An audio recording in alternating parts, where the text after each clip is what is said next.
Hey everyone, welcome to another episode of Code to Cloud. I am met with my good friend Monica today. Monica, do you just quickly want to introduce yourself? Tell us what you do. Yeah, hi everyone. I'm Monica Rajput, and so little bit about me. So before jumping into that, thank you so much, Kevin, to invite me, and hope we will enjoy this conversation. So okay, let's jump into me. So I'm Monica Rajput, and currently I'm working as a technical consultant at Ahead, and also I'm a CNCF ambassador organizer at CNCG Gurgaon chapter, and also I've been, program committee member for China, Japan, India. So yeah, it's been a great journey so far with the CNCF and also my career as well. So this is little bit about me. That sounds amazing. And Ahead's a great company, by the way. So shout out to those guys over there, right? Like some real top talent. Um, but yeah, you just mentioned a few countries there. That's quite a vast, a vast distance. So what was that? Japan, China, and India, right? Like Yeah, that's yeah. pretty huge. Yeah, Japan, China, India. So when I became CNCF ambassador, then we, as a CNCF ambassador, we got the opportunity that we can, review the CFPs and become a program committee member. So we get a chance to review the CFP for all the speakers. So I've been a part of China first, and then Japan, and then India, and also North America as well. So yeah. That's crazy. Is that for the KCD days or is that for like the bigger This is for conferences? the KubeCon. Yeah. Oh, right. So it's for QCon itself. Oh, Right. wow. Right. Yeah, yeah. I know that the CNCF's been trying to expand more into the East, right? So, I mean, Yeah, yeah. Japan's on my bucket list, and India, right? To be quite honest, I'm a big fan of Indian food, right? As you Yeah, could probably like imagine with my background. I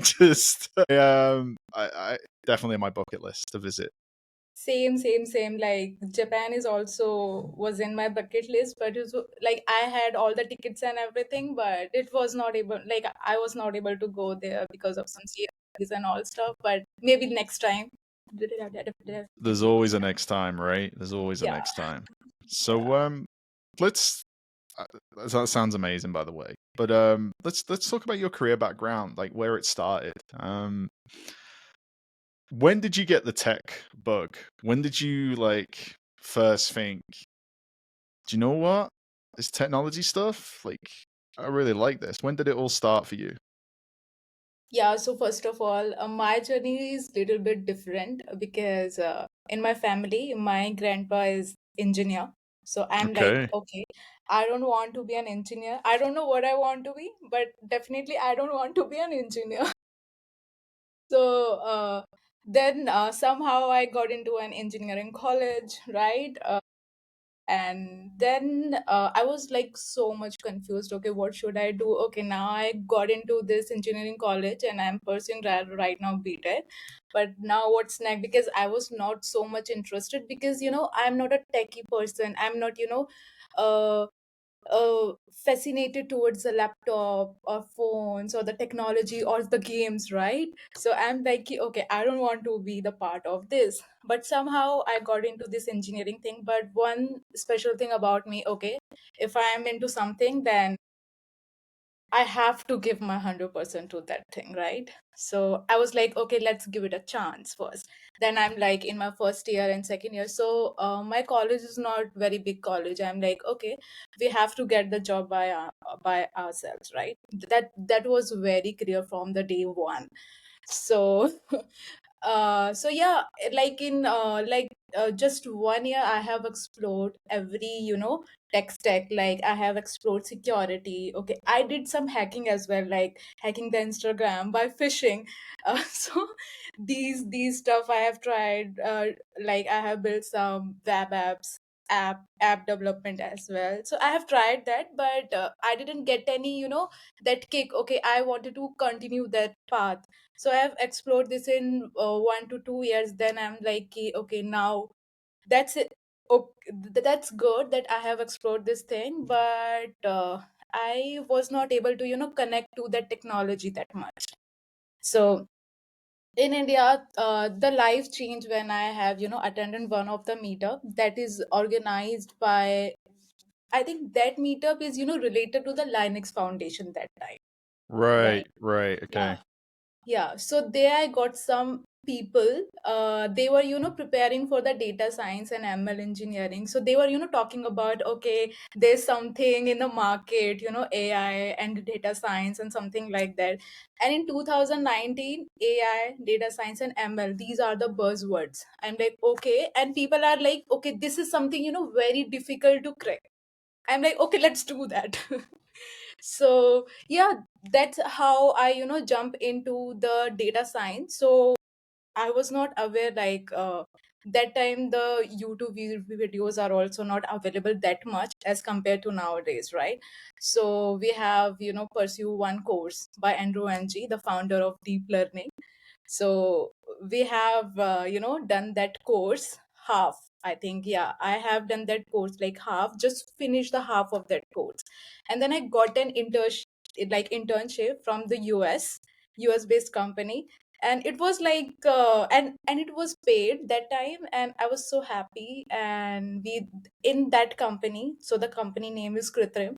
So that company were building the ML models. So like auto ML kind of project. So like you just put the data and it will build the model, it will train the model and give you the result. So that time I was doing that thing. But for me, the person who don't know about anything in tech, the person who just starting her career, for me it was so overwhelming, right? Training the models and that huge amount of the data, dealing with it. So somehow I survived. I did that internship like for 3 months, and then uh, I got another offer from the Twimbit. The company name is Twimbit. There I was working as a data scientist. So I worked there as a like I worked there for around 8 months, right? So there we were also doing this data science related work, like how you can extract the data from the PDFs and all, right? This thing we were building like research kind of project. Yeah, so these are some of the internship. One internship, if you let me talk about that, then I'll talk. Like otherwise we can jump into the another thing. No, no, I do you know, like, early in careers is a big topic for me. Yeah. Like, everyone's path is different, right? Like you Right. just said, like, my grandfather was an engineer, right? Yeah. I come from a family of engineers as well, right? So I understand exactly where you're going with that. And it it really, you have to find your own way, and you tried a few different things. I think it's pretty wild that you did cybersecurity as well. Did some fishing on Instagram. I think that's awesome. Yeah, yeah. Actually, my friend was doing cybersecurity that time, and I was like, "Okay, teach me this thing." Give it He's a go, like, and right? the first question is like, "Okay, teach me how I can, hack the Instagram, right?" And he's like, "Okay, let's do this. Let's try phishing." So it was kind of fun project and all, but yeah, I really enjoyed it. Then I'm like, "Okay, this is not something for me." So yeah, these are the some of these internship, and my third internship changed everything. So in that third internship, we were building these models, these computer vision related model, and I was working with the NVIDIA GPUs, Arduinos, and Raspberry Pi, and we are training model in that, right? So we were we were building the model, and also we are talking with the physical machines like Raspberry Pi and Nvidias and all. So it was so exciting that time. I worked for them like 1 year, and yeah, like it was so exciting. Like we were building the models, we are collecting the data, we are capturing the picture like from the scratch. Like we went to the companies, we capture all the data for the cars, data and everything, the parts of the machinery, and then we build the model, train the model, and give the demo to the companies. So it was, I think that was a COVID time we were doing that thing. So it was exciting. And yeah, and then after, so this is happening when I was in college. And when so I got so after that I got an offer from a US based startup. The startup name is Ran Mirinda Partners. So there I got, so they interview me as a data scientist, right? So that interview is like 5 hour long, right? So it was, Wow. yeah, Right. 5 hour long straight interview, and they just talk about everything, like how can I, implement the thing, how can I teach something to any other team members, right? Like from scratch. It's like they have asked everything about me in that 5 hours interview. So it was so exciting for me, and I love that format. It was so friendly, and yeah, I got that offer, and I hired as a data scientist, but that company got the correct word is that they are having businesses with the data engineering more as compared to the data science. So then I shifted to the data engineering. Okay, because that time we don't have the good data. We have the data, but we don't have the good data, right? So to to feed the data into the AI system, we need to work on the data first. Oh, this is a story that goes back centuries, right? So if you Yeah, put bad data in, you get bad data out, right? So yeah, yeah. you got to make sure the hygiene's pretty good, right, on the original data source. Yeah, yeah, that's totally correct, and I'm so glad I didn't follow that one mindset that, oh, I wanted to work only on the data science field. I don't want to explore other things as well. So that internship and that company taught me like, okay, you have to build the things, and if you have to learn something, some stack for that, then you have to do that, because your focus is that you just have to build something. So that was a mindset uh, I have that time. So yeah, it was great. So that's how I landed up into the data engineering part. Sounds awesome. So I like we'll talk about so you have free internships, separate internships, right? Just to clarify, right? No, no, no. That was not the free internship. I was No, getting the stipend. Yeah, I know yeah, you got the job, right? But before yeah. that, you had free internships, right? Is that what you're saying? No, no, Am no, I no, getting that? no. No, Those were no. not free. No, Right, no. one out of the three. I got that wrong, right? So, Yeah, yeah. but what I'm hearing is that you pivoted a lot, right? So you were doing sales, you were up in front of customers straight away, right? Showing them the product, right, and everything else. I think this is where you got your consultancy chops, right? Right, Bit of right. sales, right? Bit of product demo, but now you shifted into engineering, right? Into this role, and you started to improve the data sources and make the solution more viable, right? Make it more accurate, right? So it sounds like you've done a lot in a short amount of time already, right? So Yeah, yeah, yeah, yeah. We don't have any option. Like, we are like, okay, we have to make it something to get the job and everything. So, yeah, and it was so fun. To be very honest, it was not exhausting time. It was so fun to, work on something like that. that's awesome. And was that your last role before going to a head, or was that when was that? Was that just a couple of years ago? The data engineering role? Yeah, yeah. Yeah, so see, in Ran Mirinda Partners, I worked for 2 years, 2 years and 2 years and a half months. So I Okay. worked there as a data engineer. Then I got this internship. Then I got this job at Ahead Technical Consultant. So here I am a data engineer, but it's like more of I provide solutions related to the cloud data and AI, and this is the main job. So we implement, we suggest to the clients, okay, this is what we can do, right? This is the stack we need to use it. So that is kind of my work. It's client facing, Consultancy, yeah, yeah. so it's hands on as well, both. Yeah, you when you work for a partner, right, or a consultant, you sort of do like the initiation, the art of the possible, and give advice, and you end up deploying it as well, right? You see it through end to end, which is Right, great, right. right? Because then you get to see the project complete. right? Right. At the end of the day. So that's pretty awesome. So let's talk about so that sounds great. So sounds like you're having a great time ahead, doing some Yeah. great stuff there. What kind of so if you're still doing data engineering, what kind of technologies are you sort of touching on? Are you using So AI or data platforms? What's going on there?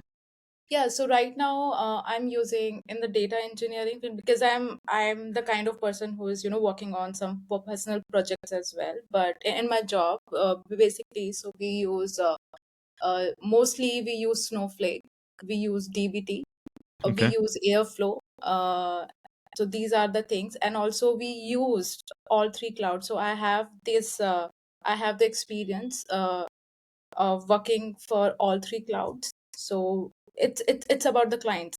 Like if the clients wants us to use the AWS or GCP or Azure, so we are okay with it. Okay, let's work on it.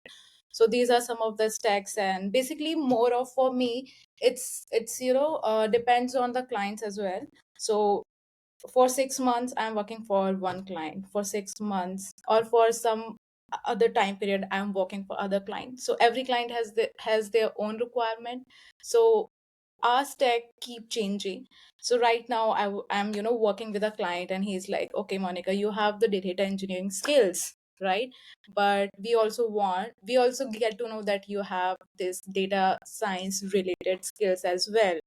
So yeah, right now I'm also helping them how you can deploy your model, right? So that is the work I'm doing right now, and these are some of the stacks. And yeah, of course, the SQL and Python, these are very basic and the common. These are the things that we used daily on the daily basis. So yeah, this is the whole stack that I'm currently working on. That sounds awesome.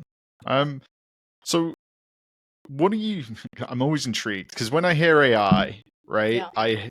you just think of Chat GPT, right? Or Copilot, right? Right? Like or I know especially in the Azure world, we use Azure OpenAI instance, but like there's a marketplace, right, of different operating models that you can use, right, and large language Yeah. models. What are you seeing out there as being kind of popular and people are sort of gravitating towards? Because I'm just curious, right, more than anything. What are you seeing on the ground? Yeah. Yeah, so right now, like if we see on LinkedIn or Twitter or any of the platform, like publicly, so we see, okay, everyone is using OpenAI and using that for using OpenAI or these models to build their apps and all. But this is not applicable in the consulting. So right now, like every company has their own rules. Like currently in our client, so they don't want to use the open AI. Yeah, so they'll use AWS Bedrock or the Snowflake Cortex. So we can experiment it with the AI, maybe for the MVP, like for our own use or for our MVP, to show the clients, okay, that's how the result will look like. But when it comes to the implementing the things, when it's come to the uh, deploying the things in the production, then we have to think about it, like should we use the open AI? But in reality, no, we'll go for these services, even whether we will use the AWS Bedrock or the Snowflake Cortex. So these are some of the things we use in the real life. So yeah. Okay, I take it from a when you're dealing with customers that security and compliance, right, when it comes to AI, because you're effectively feeding this thing data, right, regardless of what it is. So yeah, I mean, I've seen it so many times. You see, like, especially on X, there's a new AI company, and they're just referencing the public APIs on the OpenAI instance, Yeah. and like, I heard a I heard a use case where somebody had inputted the company numbers into ChatGPT, and then somebody else on the internet went into ChatGPT and said, "Give me the financial forecast of this company," and it gave them the data, right? Because it was in the public sets, right, in the public data Right. set. So Yeah. there's a cautionary tale there, right? You need to make sure that things are governed and Yeah. secured in the right way. Like you've seen a lot of that, I take it. Yeah, lot like we are not we can't use OpenAI, to be very honest. It's like, so it's like even like when you work with the data, then you have to be very sure about, okay, where we are putting our data, where our data is exposed to. So this is the thing we have to keep in mind, okay, where we are putting our data. So it should be like, we can't use OpenAI for some research, and we can't feed our data into any some random API and all. So yeah, this is the first thing that we need to keep on mind. Okay, let's not go for it, let's just, so yeah, Let's that's keep how it it secure, works. right? Yeah, Yeah, we keep exactly. it secure, and security is the only thing we concern about, because that's the client's data, and more of that's the people's data, and we can't just show them to the world. So yeah, Nobody wants that, right? you're right, So, nobody wants that. Yeah. so if we sort of pivot to your open source side, Yeah. because I'm quite intrigued at this. When we think of cloud native, we think of Kubernetes straight away, right? Right. Especially when it comes to CNCF or the Linux Foundation or whatever. What open source data platforms are you seeing that people are using for data science or using for AI, or is that evolving? Is that emerging? I know the big tech companies have got their own platforms, right? And Yeah. everything's coming out, but are you seeing anything from an open source point of view that you're like, I think this is going to do well? Yeah, so right now, in our company, what we are seeing, because in the big organization, adopting the new tool, and especially if that is open source, it's very difficult to convince the client, okay, we are going to use this, right? You can use the open source tool in the small organization, but right now, what we are using Kubernetes a lot, so that we can use right now. And I think this is the only tool that we are using, and we don't have to second guess the Kubernetes, or we should use or not. Yeah, something we use in our organization. So is there anything that's like top of mind for you for data and AI? Anything that you've seen in the industry that you think, okay, Sorry, that's sorry. sorry, is there anything that that's top of mind for you in terms of what you're seeing from a data and AI point of view, like coming up? Anything that's emerging that you know Yeah, are yeah. interested in? Yeah, see, lot is changing in the data and AI right now. So every time I open my laptop, one another tool pop up, right? And I'm also very connected to the YC, so Y Combinator. So I just see what kind of projects is going on, what kind of project we people are building. So there's a lot of tools, like when you go to the YC, every tool is related to the AI. If you are not using the AI, that means you are doing something wrong, right? And that's the reality right now. But what I think so is when I started the work in data and AI, some things that is very constant. Previously, in data science and AI, it was all about statistics, right? Now it's totally different. You don't have to think about mathematically right now that much, because previously it for us it was like, okay, we have to calculate some things, and we have to make sure, okay, if we are getting some of the result, are we getting it right or wrong?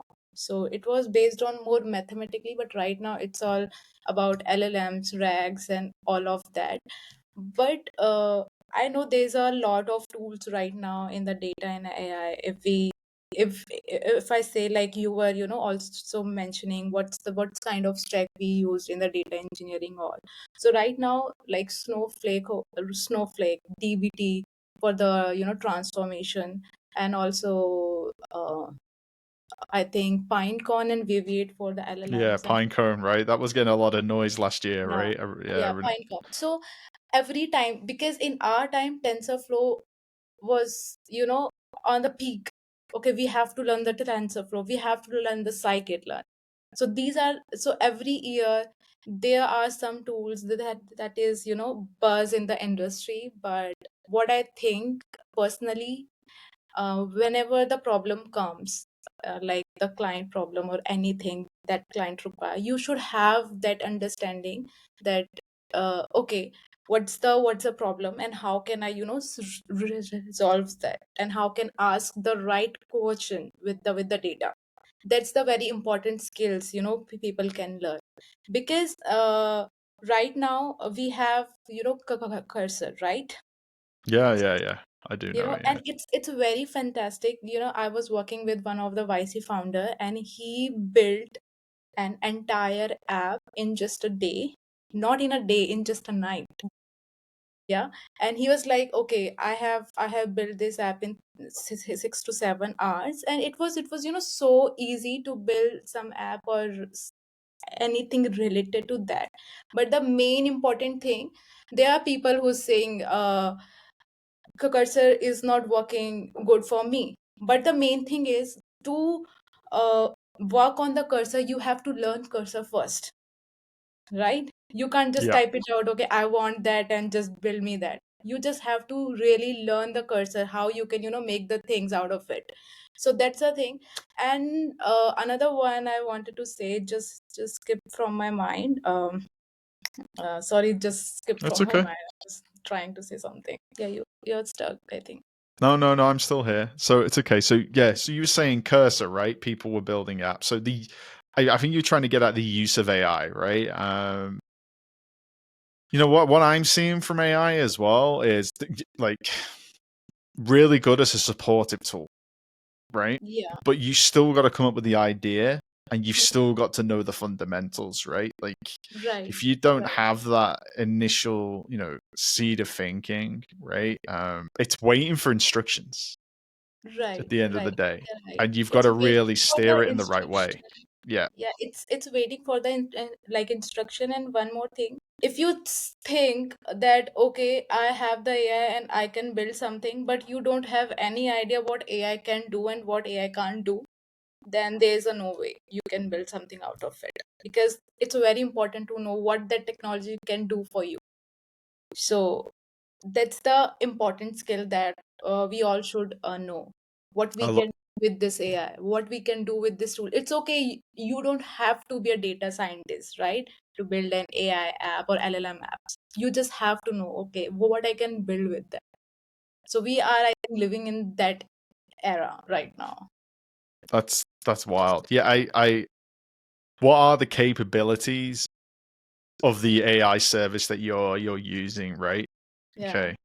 I think that's a good one to know, right? How do I use it effectively? Like I read the other day that millennials such as myself are using it Mhm. as an advisor, but then like Gen Z are using it as an operating system, right? I was like, I never, I never thought of it like that, right? And they were creating workflows and everything else, right? When it comes to AI, and Right, right. And also one more thing, like I just met my friend.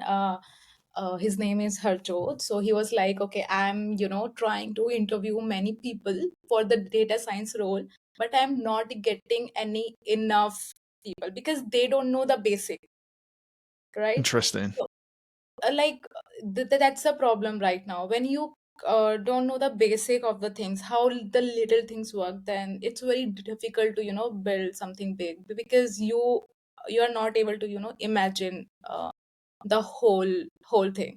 Okay, that's awesome. So we'll circle back to that in a minute because I want to hear your top three skills, right? And I think one of them you just mentioned, but I just want to pivot to the women in tech initiatives that you're running, right? Yeah. And how you're advocating that. Do you want to talk to us a little bit about that? Because I mean, it's extraordinary how far we've come. There's still a lot of work to do, right? But yeah, tell me about what's happening with that. Right. So one more story connected with this as well. So I was always leading the community or be the part of any kind of community, like from the starting, because whatever I am right now, it's just because of the communities.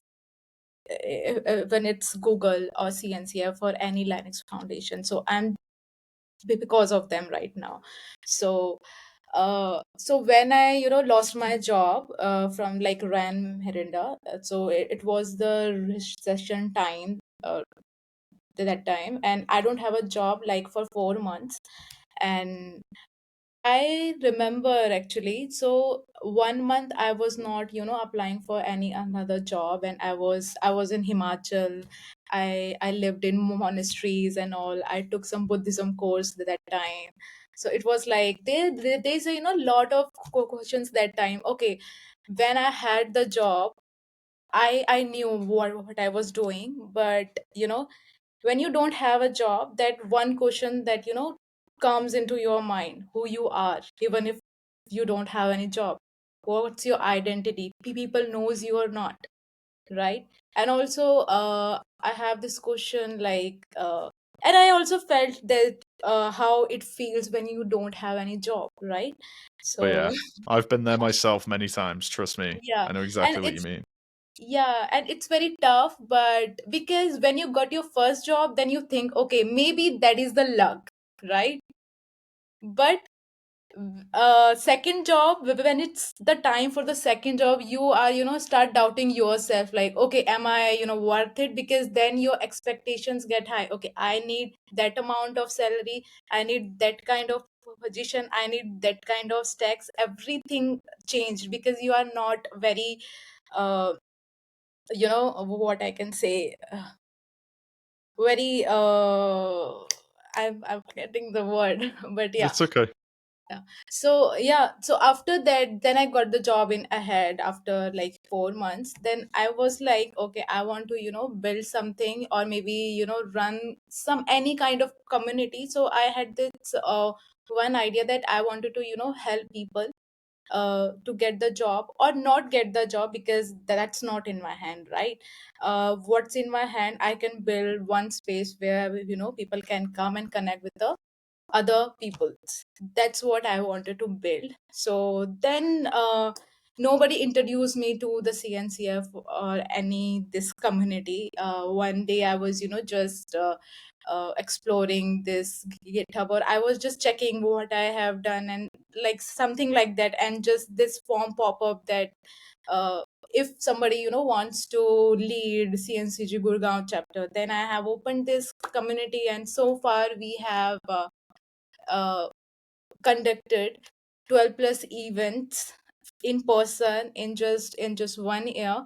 And so far it's going good, and we are also our main focus as well, women in tech as well. So we are also doing this women only gathering as well, so more women can come. Because what's the main problem is that when we held this community events, there's if we have 40 like attendees, then we just got 4 females, and that's Yeah, worst. yeah. That's worst. I know where you're going with this because we Yeah, experience the same thing, right? yeah, So sometimes you've got to create breathing space, as I like to call it, right? For women, right? So especially at events, especially male in such a male dominated industry. So like that's a great initiative. So what happened then when you created the female only events? Was did you get more of an uptick in attendance from women? yeah. So I have realized one problem why this gap is because most of the women are they are not aware, they have lot of doubts. Am I able to fit into that role? Am I worth it or not? Right? This is the main issue, because I talk to a lot of women. That's why we just do this women only gathering, because then they can express their emotions, express their voices and all. So yeah, lot has changed after we started doing this events and all. Lot of women comes and say, okay, we need a space where we just raise our voices and all. So yeah, we are trying that more women will come, and we are also doing this event as well, maybe in June or July, just the women gathering, only women. And It will not be any tech show. It will just like 20-30 women will just sit and talk about their problems, their struggles, what they want to do, and like everything. Yeah. That sounds amazing. Do you know what? Like, kudos to you and your team. 12 events in 1 year. Yeah. That's pretty amazing. I struggle to get 4 or 5 out the door, right? So 12 is pretty awesome. So, fantastic work there, by the way. Right. So, It's all because of my team and all. Yeah. yeah, and that's the great thing, right, with these community events. The people you meet Yeah. are not just the people that come to learn, but the people that want to join the team as well, right? You meet some really interesting folks. Right. So Right. shout out to the team. Yeah. So I just want to we're just going to pivot a little bit, but absolutely amazing work there. So I like to ask folks when they come on, what would if I was trying to get into data engineering or AI, right, or that field, what would be the top 3 skills that you would tell folks to sort of focus on for 2025? Yeah, so right now, what I'll suggest, like if you are, just starting, so I tell everybody, the one is SQL and Python, that is must, that you should have to know to understand the code and everything.